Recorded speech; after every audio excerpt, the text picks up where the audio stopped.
thrilling days of yesteryear. We normally do our shows in Oak Park, the suburb of Chicago. We recreate old-time radio shows that are popular from the golden age of radio. Today we have a very special show. On the evening of June 5th, 1944, families all throughout the country said goodnight and went to bed at the end of another ordinary day. Those who happened to be awake and listening to the radio at 12:41 a.m. Eastern Time would have heard the announcer make an unprecedented announcement. The Allied invasion had begun. Throughout the entire day of June 6th, the airwaves were filled with updates, commentary, and interviews with those overseas to offer insight as to what was happening.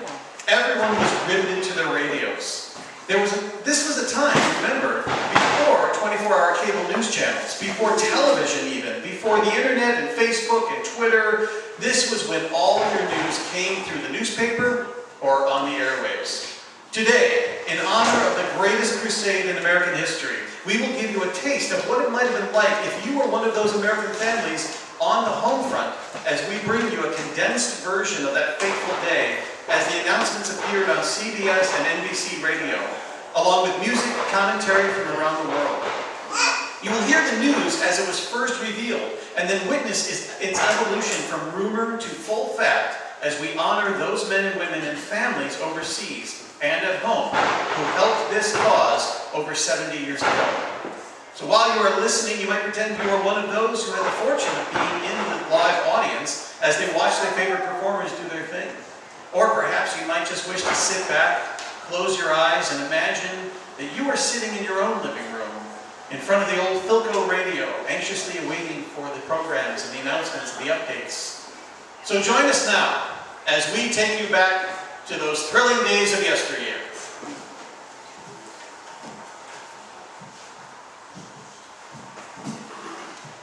Our story begins in the home of Mr. and Mrs. Henry Johnson of Anytown, USA. It's after midnight, and the kids had long been in bed, curled up with their favorite toy, Becky with her doll and Jimmy with his train. Helen is curled up in bed, reading her book, A Tree Grows in Brooklyn, that her friend Betty told her about, while waiting for Henry to come home from work. For several months now, he's been putting in extra time from his regular job, working the third shift at the munitions factory, and is finally coming home after a long day. Henry, is that you? Yes, dear. Another long night? Yeah, but we're doing a good thing. Are you coming up to bed? No, I'm kind of awake. I'm going to pour myself a drink and we'll listen to some music on the radio for a while. Harry James should be on now. All right, but keep it down. You don't want to wake the kids. All right, dear. I'll be up soon. Good night. Good night. Be quiet when you come up. I've got an early appointment at the hairdresser's tomorrow, so I need to get some sleep. All right. See you in the morning.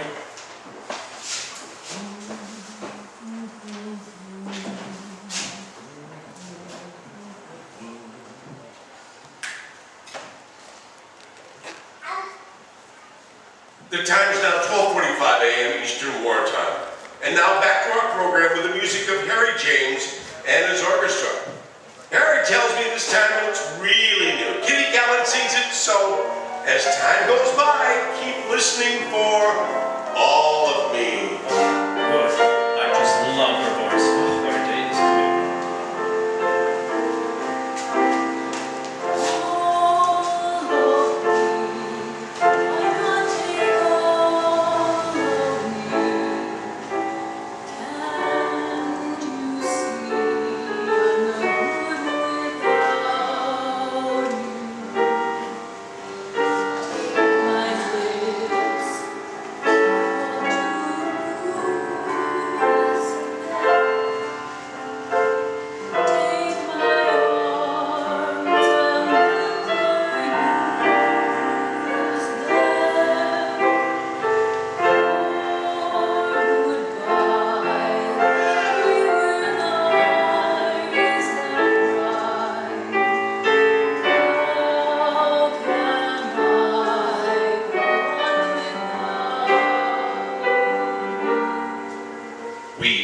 This program of music by Harry James and his orchestra to bring you a bulletin just received in the WR newsroom.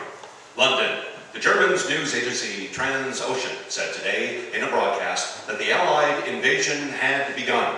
This, however, is an unsubstantiated enemy claim. We repeat, this is an unsubstantiated enemy claim. Stay tuned to WOR for further details. We return you now to the music of Harry James and his orchestra. Helen, get down here. My goodness, Henry, what's the matter? Are you all right? Are you hurt? No, I'm fine, but I think something's happened. What's happened? I'm not sure exactly.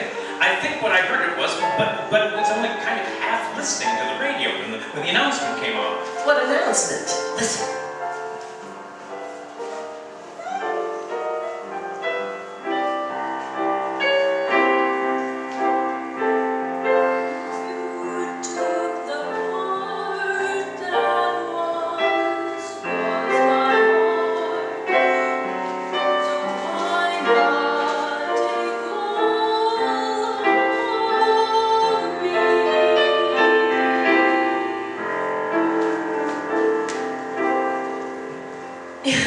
Yes, well, she has a lovely voice, dear. I know you like her, but I hardly think that's what you're waking up the whole house for.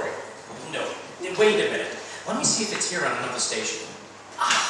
Here we are, CBS. CBS World News, Erwin Darlington speaking. The Allied invasion has started. Oh, my.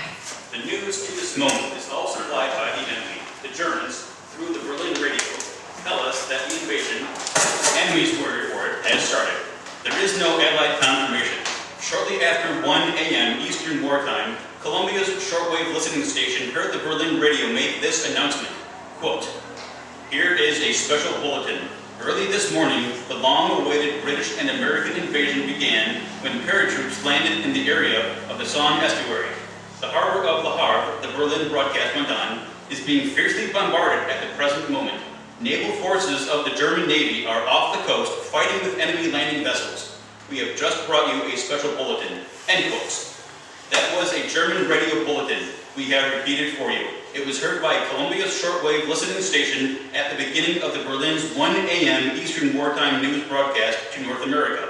It was repeated in the middle of the program, and there is no confirmation from any Allied source. In fact, the War Department in Washington said it has absolutely no information on these German radio reports. This is amazing. It's finally happened. Oh, dear, all that work you've been putting into the factory, it's finally come to this. Yes, and all your wonderful work saving fats and tin cans and helping with Mrs. Wickerson ever since her two sons and husband went to serve. But, dear, he said it might only be a rumor. Let's not get excited. Well, I've got a feeling that this isn't just a mistaken report. I think this is it. Well, see if they're talking about it on some other station. All right.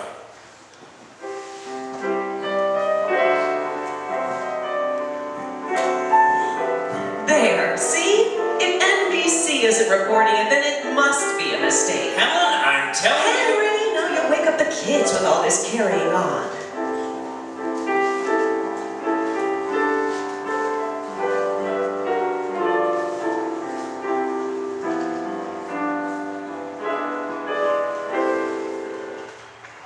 And now, here's a bulletin that's just been handed. Shh, listen. This announcement comes on the heels of disclosure from Washington that our submarines have sunk 16 more Japanese cargo vessels. That's the story against the Japs. Now for the Germans.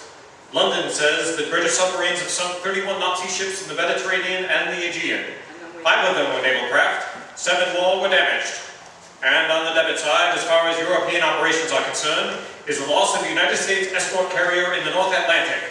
The Navy flat top was a rock island and probably was sunk by Nazi bombers. There are no details, but the Navy says that our casualties were light and next of kin have been notified. The score again, 48 German and Japanese ships sunk, 10 of them damaged, 36 Jap planes destroyed. This against the loss of 1 American plane and 1 American escort carrier. Tired, bewildered Nazi legions are fleeing north of Rome tonight as victorious Allied troops continue their heavy assaults on the captured Italian troops. Just how far the Nazis will be smashed back at this time is not yet clear. However, observers predict that ultimately we'll have to retire to a mountain Rhine 150 miles north of Rome. The Vichy government says the Germans have abandoned the entire left bank of the Tiber River from its mouth to Rome. Italian citizens crowded the streets today, cheering and applauding as Allied troops poured into the city. Some sidewalk cafes were drawn, but most of the business places in Rome were closed.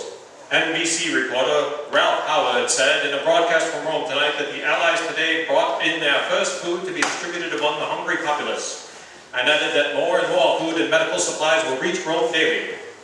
And now here's a bulletin that's just been handed to me. As I said when I first went on the air a few moments ago, the Associated Press says the Berlin radio broadcast tonight that the Allied invasion has begun, that our troops are landing at La Havre, but there is still no Allied confirmation. This may be an enemy trick. There has been no Allied confirmation, I repeat. That's the news for the moment. This is the NBC Newsroom in New York. This is the National Broadcasting Company. Brew some coffee, dear. I want to stay up and hear this for a while. All right, but then I'm going back up to bed. I'm too excited to sleep. This is it. This is the D-Day that they've been talking about. I just know it. So far, ladies and gentlemen, all those bulletins which I have read to you come from the Associated Press from German Nazi soil. The only Allied statement we have at this hour in the morning said this: Washington, the War Department says it has no information or reports by the German radio that invasion operations have begun on the French Channel coast. Now, so far as I have pointed out, except that last bulletin from Washington, all this news is from Nazi soil. And this means, without doubt, one of three things. It may mean, first, that the Germans are merely fishing for information. The Nazis are jittery. They want to know, in the very worst way, when this invasion is really going to come. And by putting out bulletins such as you have heard so far this very evening from German sources, they may be trying to find out. The second possibility, of course, is this. In a speech not so long ago, Prime Minister Churchill was talking about the invasion. He said that when this invasion comes, there will be feints, dress rehearsals, and false alarms. Now, if these attacks are in progress, as the Germans report, those attacks, to quote the Prime Minister, could only be feints, dress rehearsals, or false alarms, in advance of the real main concerted Allied invasion attempt. And the third possibility, of course, is that this really is the invasion, and that the Germans have sent out the first word over their propaganda facilities. But so far, the War Department here in Washington said that it has no information. Ladies and gentlemen, this is the invasion news up to this moment. Stay tuned to your NBC stations, which are prepared to bring you the fullest official, authoritative news on the invasion. I return you now to the NBC Newsroom in New York. Ladies and gentlemen, you've heard a report from NBC in Washington by Richard Harkness. We return you now to your regular program.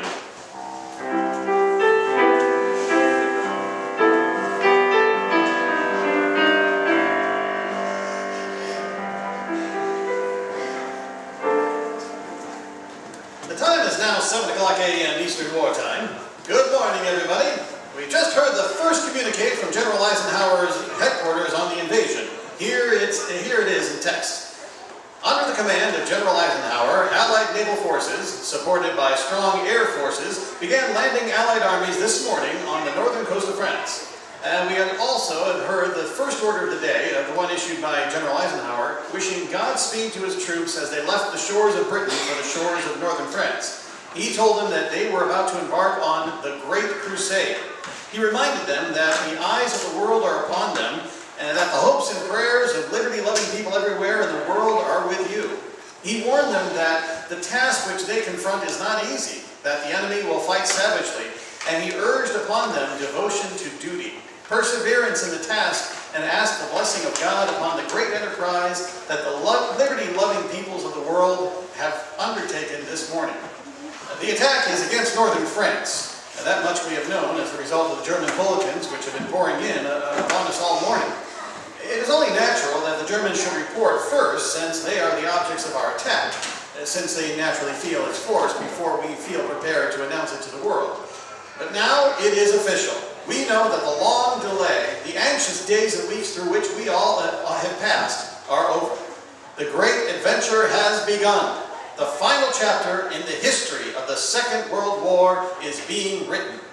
And here's what the Germans Good morning, told us dear. thus far about the How is it? Is it true? Is it really the invasion? Yeah, this is amazing. This is the real deal. It's happening. Well, the kids will be down in a few minutes. I've got to get breakfast on the table and then get to my hairdresser's appointment. I'm sure the girls will be simply buzzing about this morning.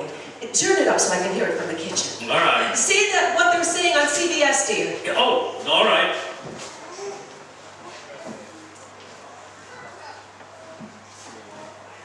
The words of the communique announced the landing were brief and cold and factual. We don't know how many men landed on enemy territory as yet. We don't know how many places they landed. We don't know whether their trip across the water was a hard one or not, constantly hampered by German aircraft. We only know that last night one man said 2 words. Eisenhower said, "Let's go," and the invasion was on. There are 1,000 stories behind the short communique which merely told us that our men have landed. Those others who have been in other amphibious landings can imagine how our men felt last night when they were finally told their long months of waiting were over. As long as these men live, the evening of June 5th will always be to them the night before D-Day. If they live to be 100, June 6th will forever be D-Day to them. As I said, the details so far have been rather scarce, but there are a few things we do know. We do know that the weather was perfect for the attempt. The tides are right, and the moon rode high above the channel. It was a full moon and a cloudless sky. It was the kind of moon that kept its light for the grandeur of its own height, so that the invasion fleet that merged with the dark blue of the channel waters, safe from the prying eyes of the German night fighters, who for weeks have maintained a vigil over the channel and over the North Sea. But our boat fighters and the American Havocs, the plane we used to call the dddy-dday, have been out too, chasing those reconnaissance planes to such heights that their value as observers is almost nullified. Even on the clearest night, you can't see much from 20,000 feet. And blacked out ships with flame dampeners hiding the red glow of their smokestacks are very difficult to spot. The brief communique that we received so far do not tell of the prayers that went up from thousands and thousands of our men as they slid through the dangerous uncharted minefields of the channel and approached enemy territory. The communiques do not tell us of the feelings of tension that gripped the entire invasion fleet, a feeling that grew and grew, that caught in your throat and threatened to choke you. Communiques do not tell of how men clutched their Tommy guns and fingered their carbines with hands that were cold, though the weather was warm. Communiques do not tell us of stomachs that tighten with a fear that always comes before the hour of action. It's always like that. The communique only tells us that the waiting is over, that the real showdown has come. We're here at home during these lovely early morning hours can do nothing. Nothing but hope and pray and have faith in these fighting men of ours. Now I return you to Bob Trout. Oh, dear. You know I don't like Bob Trout. Can we go back to NBC? All right, dear. Just don't forget to eat your breakfast. Ladies and gentlemen, this is New York, NBC Newsroom again. Men and women of the United States, this is a momentous hour in world history. This is the invasion of Hitler's Europe, the 0 hour of the Second Front. The men of General Dwight Eisenhower are leaving their landing barges, fighting their way up the beaches into the fortress of Nazi Europe. They are moving in from the sea to attack the enemy under a mammoth cloud of fighter planes, under a ceiling of screaming shells from Allied warships. The first news flashes do not say, but a large proportion of this assault is believed to be in the hands of American men. They are making the attack side by side with the British Tommies who were bombed and blasted out of Europe at Dunkirk. Now, at this hour, they are bombing and blasting their way back again. This is the European front, once again being established in fire and blood, not only by the Americans and British, but by many allies in the fight against Axis aggression. This is the supreme test of Allied spirit and of Allied weapons. The first great military undertaking is underway. Casualties in this mammoth operation in the subsequent drive may reach a dreadful toll. The German war machine is still powerful and is still strongly entrenched. Our invasion forces are on the offensive against Nazi troops who have been ordered to die rather than to retreat. However, die or retreat they must. This attack on the shores of Europe has been made with all the strength that the Allied command can throw into battle. Eisenhower, the commander, has promised that his men will bring victory in Europe in 1944. Dear, shouldn't you be heading off to work? Oh, it's all right, dear. I've got plenty of... Yike! What's the matter, dear? I didn't realize what time it was. You're right. I've got to get to work. I'll see you later this evening, dear. Keep listening throughout the day, and I'm going to see if I can find a radio to listen to there? Oh, maybe Mr. Carruthers has one in his office. You're right again, dear. Of course. His son's serving overseas, so I'm sure he'll be listening in as well. It'll be hard to get any work done today. Well, do your best, dear, and have a lovely day. And be safe on your way to work. Don't fiddle with that radio dial in your car and get into an accident. That's all we need today. All right. I won't.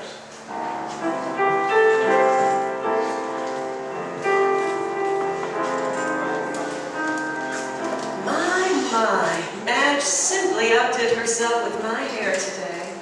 And now I need to get this house back in order. Oh, I know. I'll listen to Kate Smith while I'm doing my daily chores. I just love her.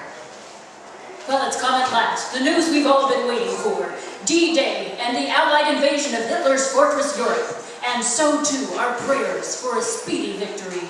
Let's add our mightiest efforts to win this war. If you are an unemployed woman, single, or a non-farm housewife with no small children, there's a place and a need for you in Forward.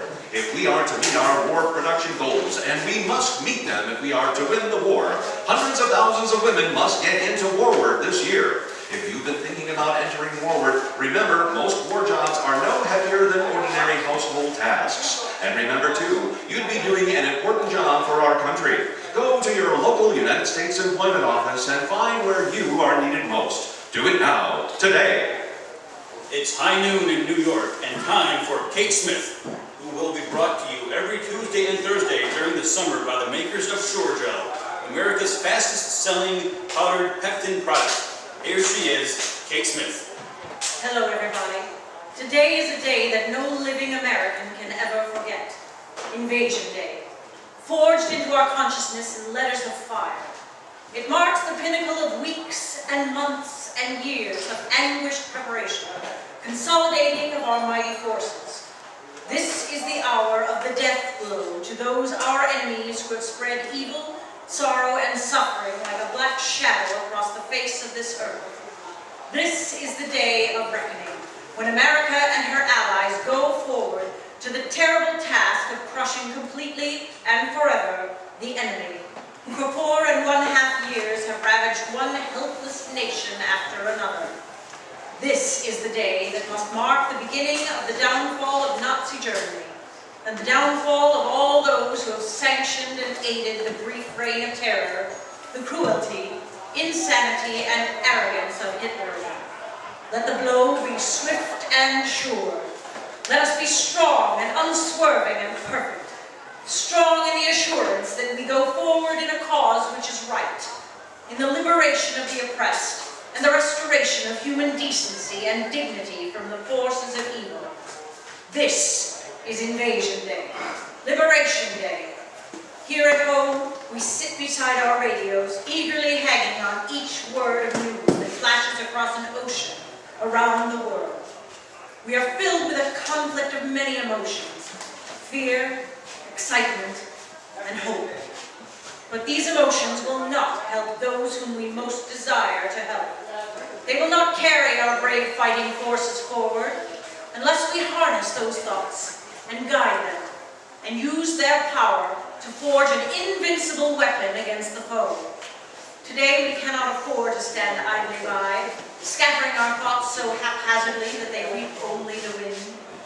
We must concentrate them on victory, and turn our earnest, united thoughts into devout, unceasing prayer to God. Wherever you are at this moment, whatever you're doing, join your prayers with mine. A prayer for victory. Pray that our crusaders may be strong, that success will crown their every effort. Pray that they may speedily accomplish their mission and bring their adversaries to unconditional surrender. Pray to our Father in heaven to look down with compassion upon this sick and sorrowing world and guide the forces of right against the forces of evil and insanity. If millions of us, every man, woman, and child in America, will lift our fervent prayers to God, those prayers will be answered. You all know the power of faith and prayer. Use that power now.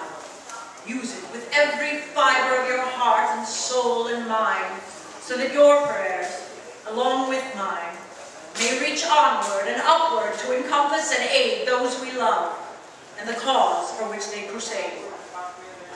Lift up your prayers for victory and for peace to him who said, "Ask, and ye shall receive." And now, Ted, what's new?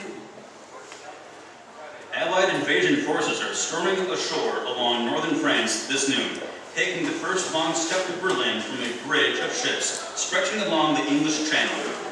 And the most important news of the hour, in the words of Prime Minister Churchill, is that operations are proceeding according to plan. Never before in history has the world seen anything like the invasion armada that stands between England and France and fills the skies above. 11,000 planes, 4,000 ships, and thousands of smaller craft are in action. And when the invasion was only hours old, the good news came through that we had seized beachheads which threatened the whole Normandy Peninsula and a rail line that runs right into Paris. The British radio says that we have a firm grip on 2 beachheads and that Allied formations are advancing inland, possibly as much as 10 miles. Meantime, the German BMV agency has admitted dolefully that American tanks have been put ashore in at least one sector.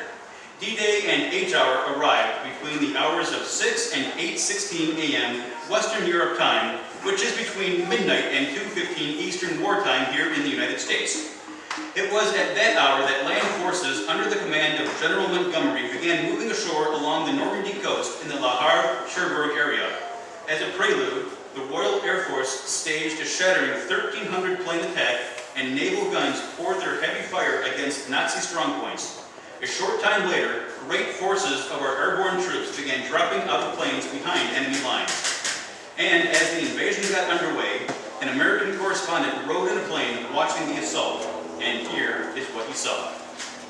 No Man's Land is 5,000 feet below. It's somewhere between the gray channel-washed beaches on which Allied troops are swarming from their land barges and the brown fields beyond. The wink of guns flashes in the half-light of dawn in those fields comes from German fighting the invasion. And as we wheel off targets and we streak back toward the channel, dawn streaks the eastern sky. Peering down, you can see our troops scrambling ashore under a canopy of shells hurled over their heads by warships in a harbor that dents the shoreline.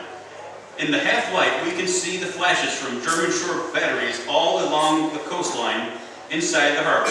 By now, as we fly across the white-capped channel, we have a bridge of ships from England to France. They range from mighty battle wagons to tiny net-like PT boats, and they include all manner of transports and landing craft.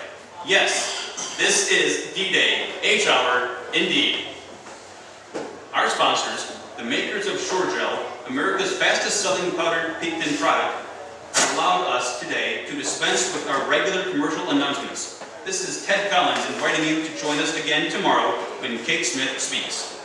The following announcement is brought to you by the makers of the Folks, in this, the crisis of the war, all of us want to back our boys in the attack. Here's one way of doing it. Support the 5th War Loan and buy more bonds than before. Put across the 5th War Loan. When you buy bonds, buy double. Oh, well, that's enough for now. I better get some shopping done so I can start making dinner. Even if today's an exciting day, Henry and the kids will need to eat.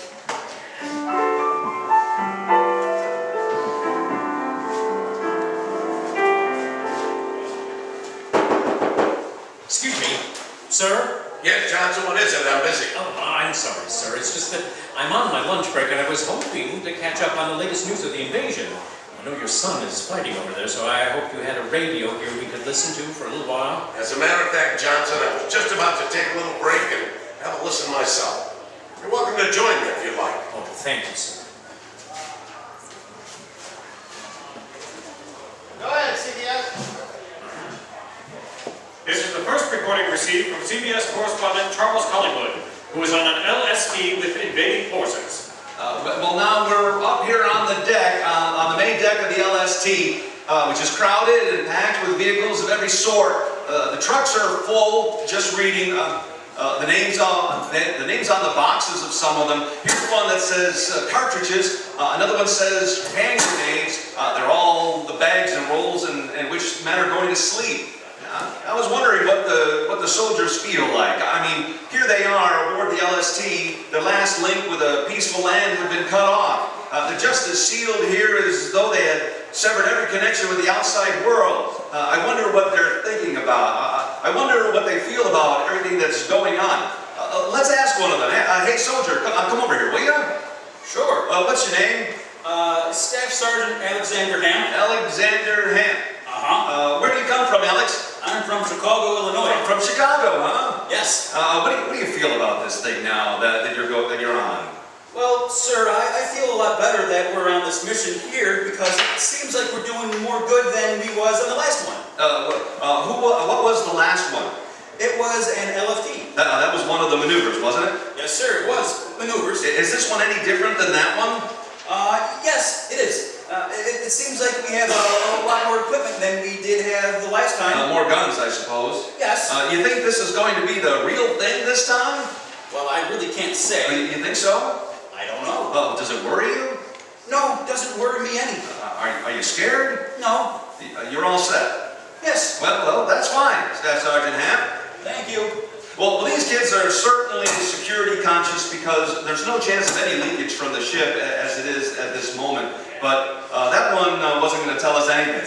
I wonder whether they really do know what sort of an operation they're going on and if this really is the real thing. There's the captain coming along here. I'll ask him. Captain, do you have a minute? Can I see you? Yes, your name? What's your name, by the way? Captain Wood. Captain Wood? Well, I was just talking to one of your men, Captain, and You know what? Officers are security-minded also, probably even more so than the men. What sort of a briefing have you had then, Captain, or don't you want to tell us? Well, all I can say is that I've had a briefing on this exercise. All right, that's fine. Well, what sort of shape do you think the men are that you've got along with you? They have a lot of training? Well, as far as I can see, from what I've seen of the men, I think they're well capable of doing any job that the exercise may demand. Is that right? Well, that's fine. Putting words in my mouth. How does the loading go on the ship here from your point of view? The loading on the ship seemed to have gone without any bit of trouble whatsoever. It certainly looks smooth from where we were down below watching it. Everything came over very quickly. Yep, seems well organized. Yeah, that's the Army for you, though. But how are they settling down here on board? Everybody comfortable, or as comfortable as they can be? Yes, they are. The men seem to have been on the boat before, a ship, I should say, and seem to be okay until they take the water. Well, I hope they don't have to take the water. Thank you very much, Captain Wood. The LST-48 is just beginning to get underway. We're pushing away from the shore where we're loaded, and we're going back to our anchorage where we will stay until we head off on this coming expedition. Our last link with the land has been cut. I return you now to the United States.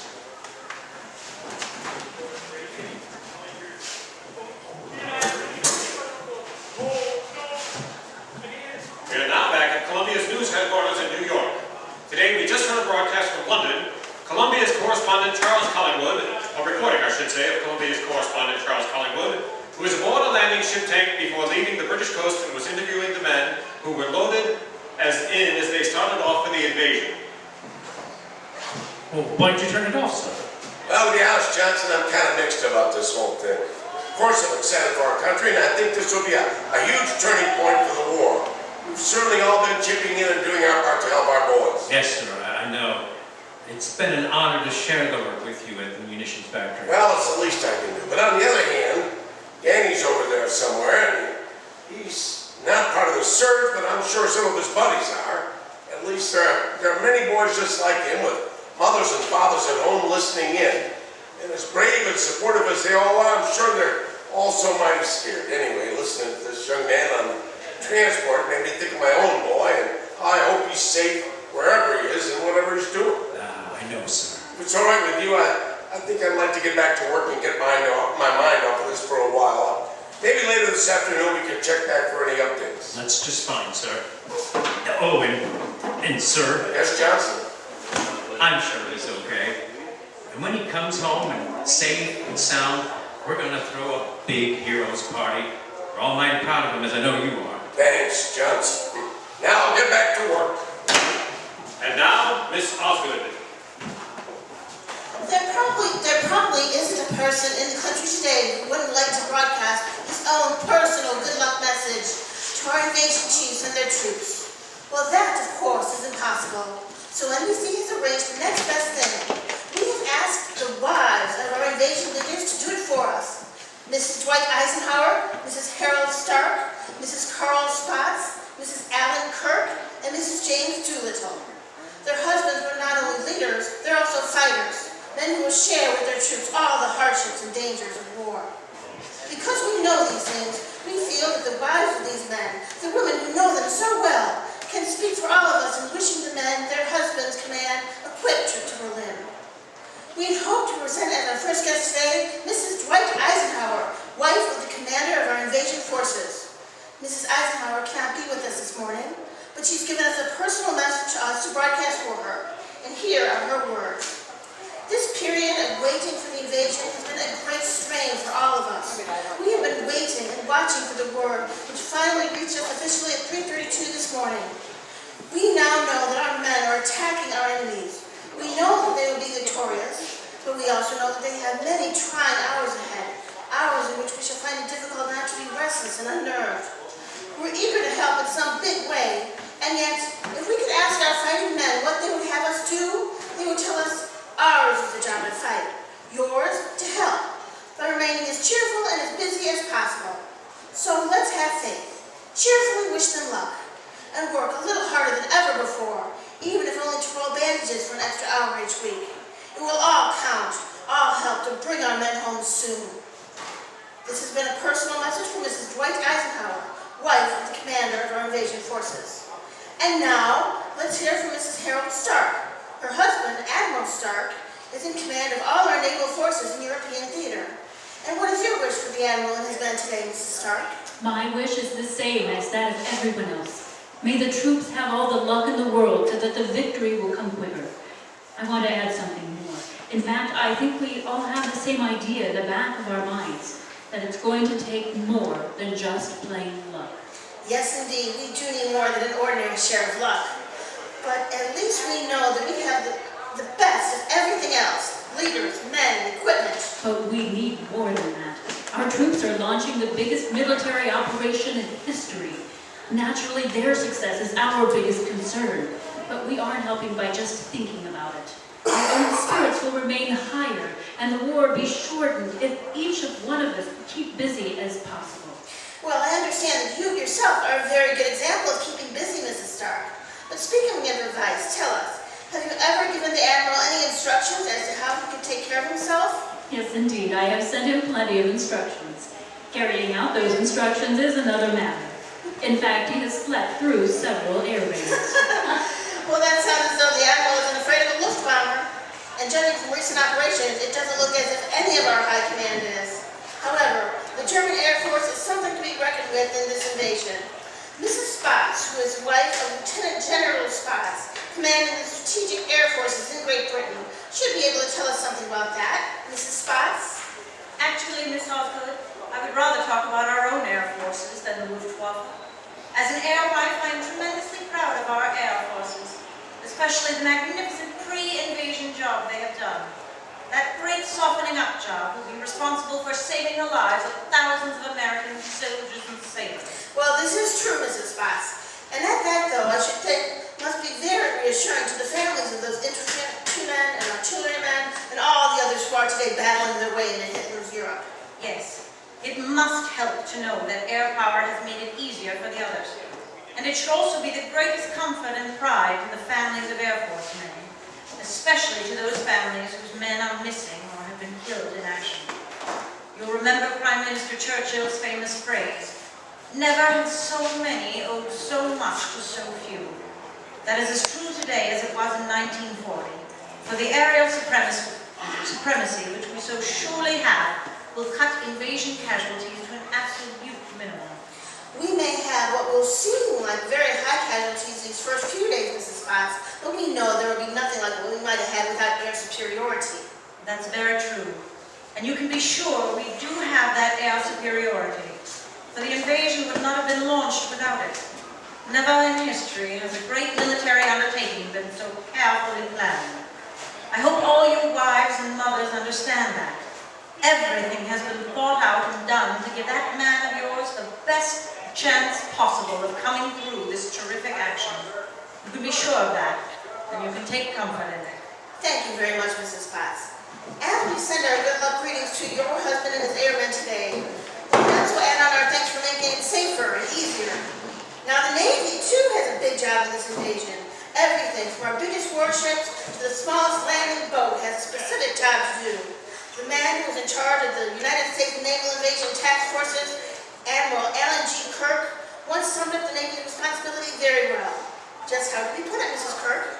My husband has said that when American soldiers are to be landed on foreign soil, it is the duty and the privilege of the American Navy to put those troops and their equipment ashore, keep them supplied, and to protect the landings as long as may be necessary. That's it. And that's what Admiral Kirk and his men are really doing right now. You see, Admiral Kirk and his staff have been busy the many months preparing and planning for this very thing. As you know, we have undertaken tremendous amphibious operations before, in Africa, in Sicily, and Italy, and in the Pacific. We've learned valuable lessons from all of these landings, sometimes at great cost. But every one of those lessons have been put to advantage as of this moment. Consequently, we can be certain that this, the biggest landing of all, will be the most successful. Here at home, we can believe in success as well as wish for it. And I hope that every one of you will put your confidence in our Navy. Theirs is a splendid and terrible responsibility, but it's one that they will surely fulfill. And we do sincerely know that, and we believe, of course, in success, Mrs. Kirk. For we know your famous husband meant it when he said it was up to his Navy to land our troops on foreign shores and keep them supplied afterwards. Thank you so much, Mrs. Kirk, for representing the thousands of Navy families all over the country and wishing their sons good luck and successful landings. And we have another mother here in the studios today, Mrs. James Doolittle, who has a double family interest in this invasion. Her husband, General James Doolittle, who led the first aerial invasion of Japan, the famed Tokyo raid, is commanding the 8th Air Force. And Mrs. Doolittle's son, Captain James Doolittle Jr., is flying with the 9th Air Force. Mrs. Doolittle, this is a very important day for you. It is indeed, Mrs. Osbury, but then it is for everyone. It's the moment for which we have all been waiting. And now that it's come, it's still a long march ahead to ultimate victory. The boys know that we have complete confidence in their success. However, there's an even greater job to be done, and it's taken place before. Not only on the invasion front, but on the home front as well. We'll need teamwork here, as well as there.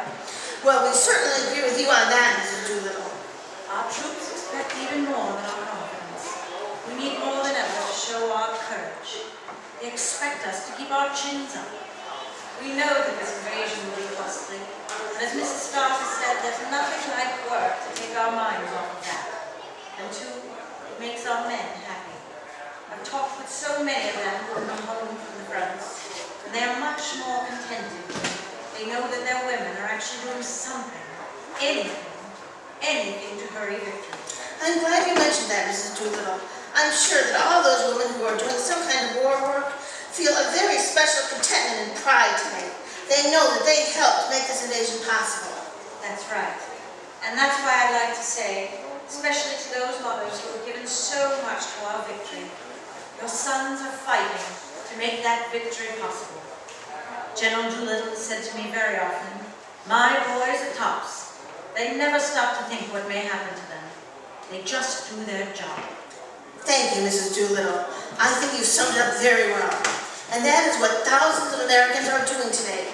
Our soldiers, sailors, and airmen are all fighting with all their might to clear the road to Berlin.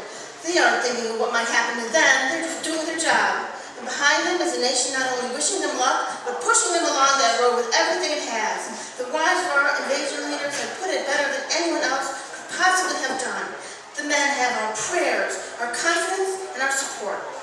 And now for an official announcement that was just handed to me.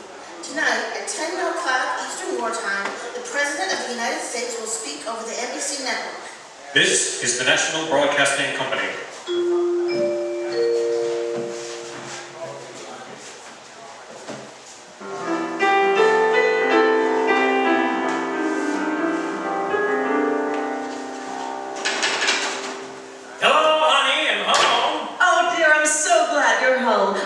listening to the radio all day. It's just so exciting. I can't believe it's really happening. And all the amazing details of the battle. It's like we're right there. Yes, I was able to listen quite a bit myself to Mr. Crothers. You know, his boy is there. I mean, not in the push, but he's serving somewhere in Italy. Oh, this must be terribly hard for him. Yes, I think so.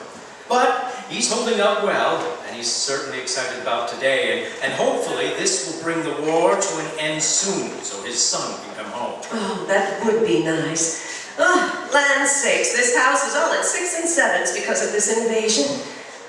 Well, dinner's almost ready. All right, dear. I'll turn the radio on.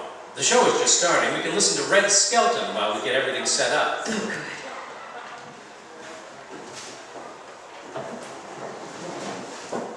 Continuing NBC's coverage of D-Day events, the following program will be interrupted without delay for any special invasion bulletin.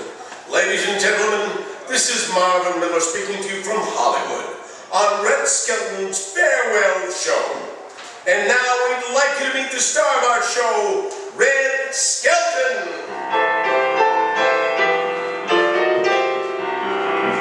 Thank you very much, Mark. And ladies and gentlemen, I'd like to offer a child's prayer on D-Day. The time is 7:30, the place, Junior's house, all over the world today. Junior, come on, it's time for bed. Did you wash your face and hands good? Yes, I did, Mommy. It's all nice and spick and span, you know. Hey, Mommy, why is everybody so excited today, huh? Because this is D-Day. Who's that? D-Day? Yeah. Well, I'll tell you all about it upstairs. Come on. Okay, let me walk upstairs. I'm too big to be carried, you know. No, you aren't. Little boys never get too big. Besides, Mother wants to see your little face again. You know, that's the way Pop and you used to walk upstairs with his head on your shoulder, huh? Yes, darling. Yeah. And we'll be back from the war soon, Mama? Yes, dear. Very soon now. Hey, Mommy, what is D-Day? Do-the-day? Is that what it means? D-Day. That's the name given for the invasion. Yeah, well, what's the invasion? The invasion? Yeah. Well, that's when your Uncle Jimmy and Uncle Guy and Uncle Tug and thousands of other little juniors, just like you, who have grown up just long enough to help free a world of hatred. Now come on, say your prayers and then hop into bed. Okay, but I don't want to say the one about the now I lay me down to sleep. You don't? No, I want to say my prayers tonight like you said yours, you know. Well, all right.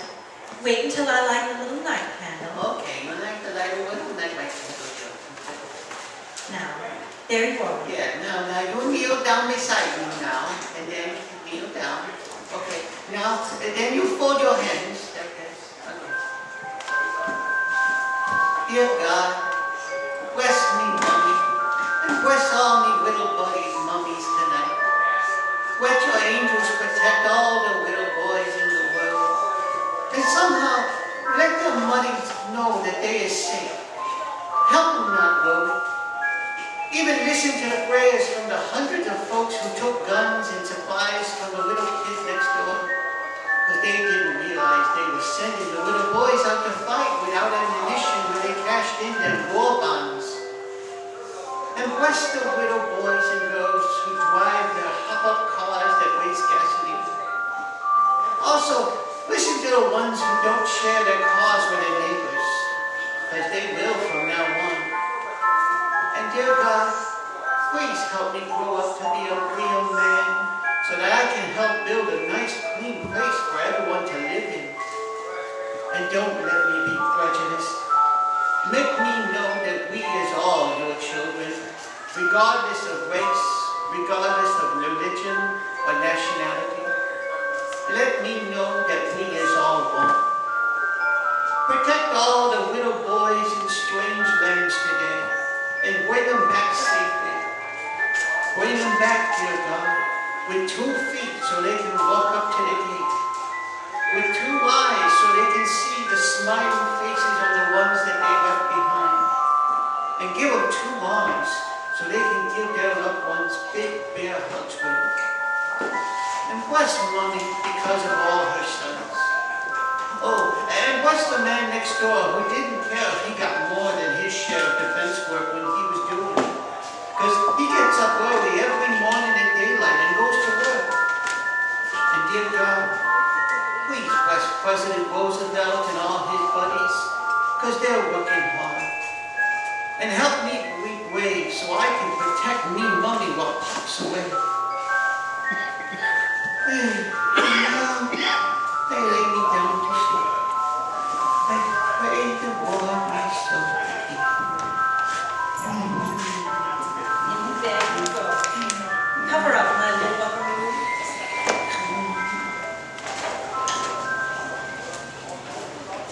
As a lot of you know, Red is going into the Army tomorrow morning. That really means Clem and Willie Lump Lump and Bolivar Shagnasty and J. Newton Numbskull and Deadeye and Junior are all going into the Army too. Okay, we're gonna miss all of you, Red, and our sponsor, Mr. Harvey, Mr. Red, and the cast and myself extend our very best wishes in the greatest job in the world. And as a send-off, Ozzy and Harriet are going to sing What Do We Do in the Infantry?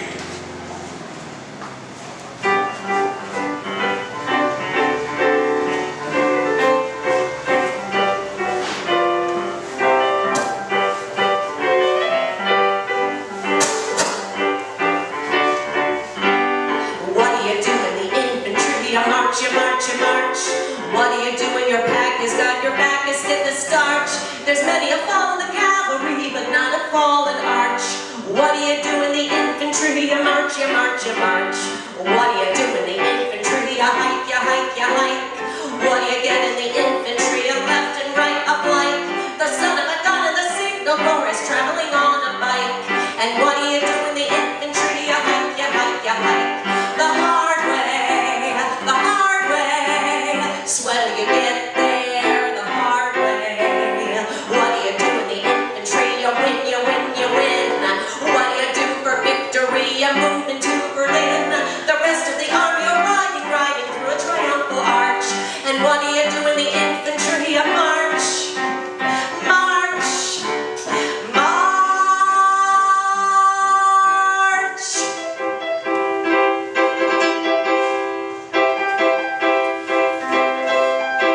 It's time for chow with the infantry. That was the mess call just blew. And then you taste the GI coffee. Oh, what that stuff can do to you. Your only consolation is the general drinks it too. But you're walking off in the infantry. You march, you march, you march. What do you do in the infantry on the day you get your dough? Well, first, if you want to keep your health, you pay off the guys you owe. Then somebody spreads a blanket out and somebody says, let's go. So what do you do on May Day? Roll! The hard way, the hard way. Gee, it's great when you make an 8 the hard way. What do you do in the infantry when you get a weekend pass? Well, you pick up a phone and make a date with some babe with lots of class. You drive about halfway out to town and the car runs out of gas. So what do you do in the infantry? Same thing, only it's on your own time, yeah! All right, thank you very much, Ozzy and Harriet. Sorry, folks, but time is up. This is the National Broadcasting Company. This is the beginning of the end and the end of the beginning. NBC reporters are standing by to bring you the latest invasion bulletins as they come off the wire. Stay tuned to WEAF, New York. And now, ladies and gentlemen, the President of the United States. My fellow Americans, last night when I spoke with you about the fall of Rome, I knew at that moment that the troops of the United States and our allies were crossing the English Channel in another greater operation. It has come to pass with success thus far. And so, in this poignant hour, I ask you to join with me in prayer. Almighty God, our sons, pride of our nation, this day have set upon a mighty endeavor, a struggle to preserve our republic, our religion, our civilization, and to set free our suffering humanity. Lead them straight and true. Give them strength in their arms, stoutness to their hearts, steadfastness in their faith. They will need thy blessings. Their road will be a long and hard one, for the enemy is strong. He may hurl back our forces. Success may not come with rushing speed, but we shall return again and again.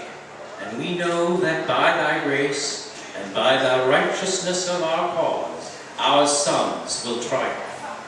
They will be sore tried by night and by day, without rest, until the victory is won. The darkness will be rent by noise and flame. Men's souls will be shaken with the violences of war. For these men are lately drawn from the ways of peace. They fight not for the lust of conquest. They fight to end conquest. They fight to liberate. They fight to let justice arise and tolerance and goodwill among all thy people.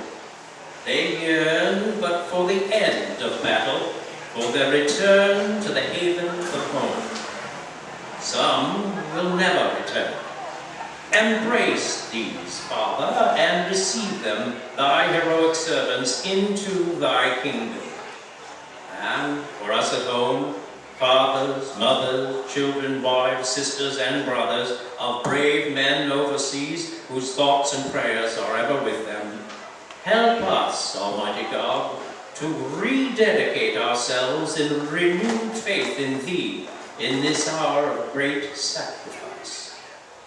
Many people have urged that I call the nation into a single day of special prayer.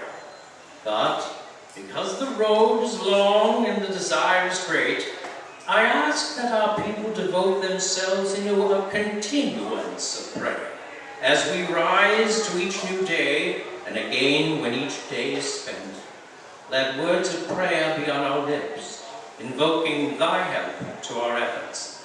Give us strength, too, strength in our daily tasks to redouble the contributions we make in the physical and material support of the armed forces. And let our hearts be stout to wait out the long travail, to bear sorrows that may come, to impart our courage unto our sons wheresoever they may be. And, O Lord, give us faith. Give us faith in Thee, faith in our sons, faith in each other, faith in our united crusade. Let not the keenness of our spirit ever be dulled. Let not the impacts of temporary events, of temporal matters, of but fleeting moments, let not these deter us in our unconquerable purpose. With thy blessing, we shall prevail over the unholy forces of our enemy. Help us to conquer the apostles of greed and racial arrogances. Lead us to the saving of our country, and with our sister nations into a world unity that will spell a sure peace, a peace invulnerable to the schemings of unworthy men, and a peace that will let all of men live in freedom, reaping the just rewards of their honest toil. Thy will be done, Almighty God. Amen. A bulletin, London. A naval officer just returned to the Supreme Allied headquarters from the French invasion beaches reports that all main points have been gained and that reinforcements are pouring across the channel in an unprecedented stream. This is the National Broadcasting Company. Continuing NBC's coverage of the invasion news of D-Day, the following program will be interrupted without delay to bring you the latest invasion news. Keep tuned to the station. Folks, this is Bob Hope speaking from a P-38 airfield out here near Van Nuys, California. We look forward to being with these men and doing our regular show here, but of course nobody feels like getting up and being funny on a night like this. But we did want to go through with our plans and visit with these fellows because these are the same kind of boys that are flying those 11,000 planes in our big effort. What's happened over these last few hours, not one of us will ever forget. How could you forget? We sat up all night by the radio and heard the bulletins, the flash voices coming from England, the commentators, the pilots returning from their greatest of all missions, newsboys yelling in the street, and it seemed that one world was ending and a new world beginning, that history was closing one book and opening a new one. And somehow, we knew it had to be a better one.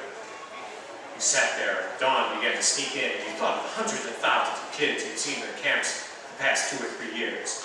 The kids who scream and whistle when they hear a song. And now you can see all of them again, 4,000 ships from the English Channel, tumbling out of thousands of planes over Normandy and the occupied coast, and countless landing barges crashing the empty gate going out, to do the job. That's the job of all of us.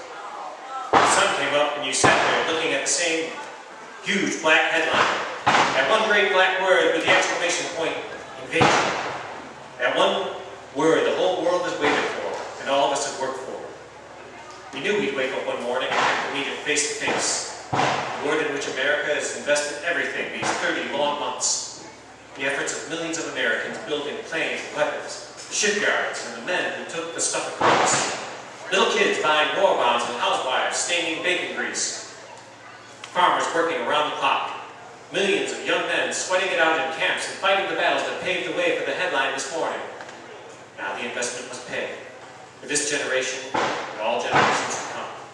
And folks, what a wonderful thing it is that no man can price. The reward will be greater than the sacrifice. We hope that lot can go along with the prayer tonight. The prayer of a whole nation. God bless those kids across the ocean.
Thank you, Francis Langford.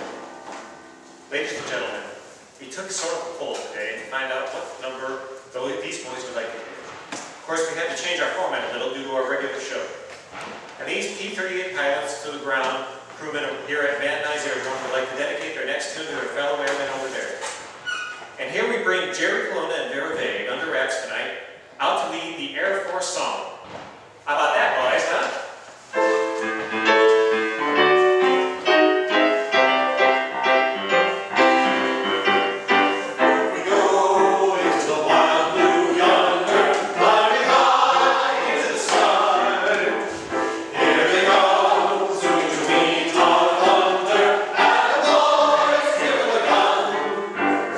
Down we dive, stuck a faith from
That's right. Wash up and brush your teeth and get straight to bed.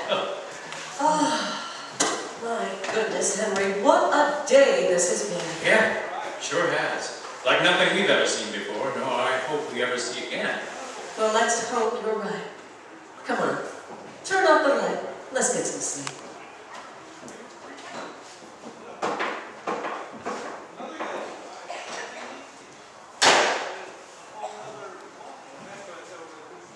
And so ends the longest day in our history. And so begins the turning point for the war. The Johnsons, and all the millions of Americans like them, men, women, and children alike, all who have given so much for this cause, are sleeping sound. While 4,000 miles away, thousands of young men, sons, husbands, fathers, are giving everything they've got to make this world a better place. So as we all sleep safely tonight, let us give thanks to all the men who did their job. Let's honor those men who didn't come home, and let's cherish the ones who did. Thank you all for your service to this country and to the world. So thank you so much. This has been those thrilling days of yesteryear. We hope that you've enjoyed this program, a condensing of actual live radio footage and programming that aired during D-Day. And I'd like to introduce the cast, if I may, playing in absolutely no particular order, but we have John Gould here. We have Don Gill,